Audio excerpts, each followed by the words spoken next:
மன்னாருக்கு முன்னாடியோ இல்லை பின்னாடியோ இந்த விவரங்கள் ஏதாவது தவறு இருந்துச்சுன்னா, உண்மைக்கு புறம்பா ஏதாவது இருந்துச்சுன்னா, அதில் நிராகரிப்பு ஆசிரியர் தேர்வரை ரிஜெக்ட் பண்ணும் அப்படிங்கிறது எனக்கு தெரியும் அப்படின்னு சொல்லிட்டு.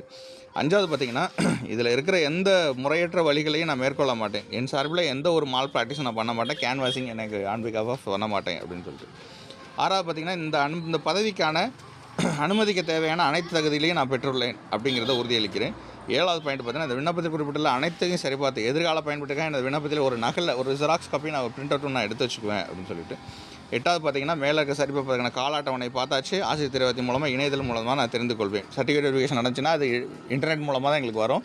டேரெக்டாக இண்டிவிஜுவலாக யாருக்கும் போஸ்ட்டில் அனுப்ப மாட்டாங்க அப்படிங்கிறது எனக்கு தெரியும் அப்படிங்கிறது. அதுமாதிரி இந்த விண்ணப்பத்தில் உள்ள அனைத்து நிலைகளையும் எல்லா விவரங்களையும் நான் சரிபார்த்து தான் பண்ணியிருக்கேன். இதில் ஏதாவது விவரங்கள் சரியானது எல்லாமே சரியானது, கவனக்குறைவில் தட்டச்சு பிழையில் எந்த விவரமும் தவறாக குறிப்பிடவில்லை அப்படிங்கிறதையும் நான் கன்ஃபார்ம் பண்ணிக்கிறேன்.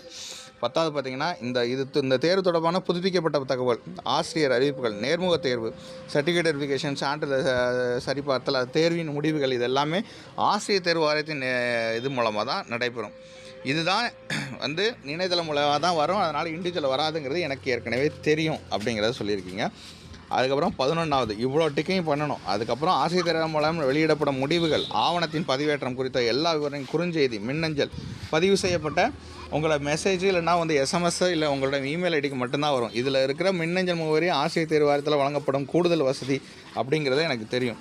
இது தொடர்பாக எந்த காலகட்டத்திலையும் எந்த உரிமையும் நான் தனியாக கோர மாட்டேன். தொழில்நுட்ப சிக்கல் காரணத்தாக குறுஞ்செய்தியை மின்னஞ்சல் எனக்கு வரலை, நான் தாமதப்பட்டாலும் இதுக்கு ஆசிரியர் தேர்வு வாரியத்தை நான் குறிப்பிட மாட்டேன்.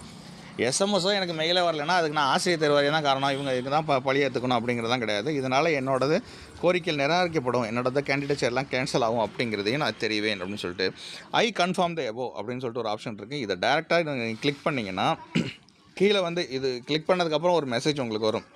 ஐ agree to finally submit my அப்ளிகேஷனுங்கிறது செகண்ட் வரும்.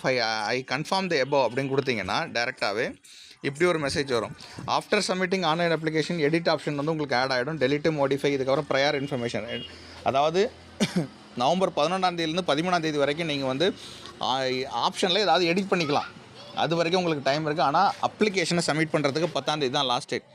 அதனால் நீங்கள் இது வரைக்கும் வாங்க வேண்டிய எல்லா அப்ளிகேஷனையும் டேரெக்டாக உள்ளே வாங்கிட்டு ஒன் பை ஒன்னாக நீங்கள் அதை ஆட் பண்ணி டீட்டெயில்ஸ் எல்லாம் ப்ராப்பராக போட்டுருங்க. இதுக்கப்புறம் உங்களுக்கு தேர்வு தேதி எக்ஸ்டெண்ட் பண்ணப்பட மாட்டாது அப்படிங்கிறத முன்கூட்டியே சொல்லிட்டாங்க.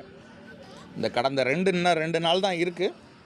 இந்த 2 நாளில் எவ்வளோ அப்ளிகேஷன் வருங்கிறத இதில் தான் பார்க்கணும். ஸோ நெசசரி ஆக்ஷன் உங்களுக்கு அவைலபிள், ஃபீஸ் பேமெண்ட் எல்லாமே பிடி ஆன்லைனில் அப்ளிகேஷனில் சொல்லுவோம்.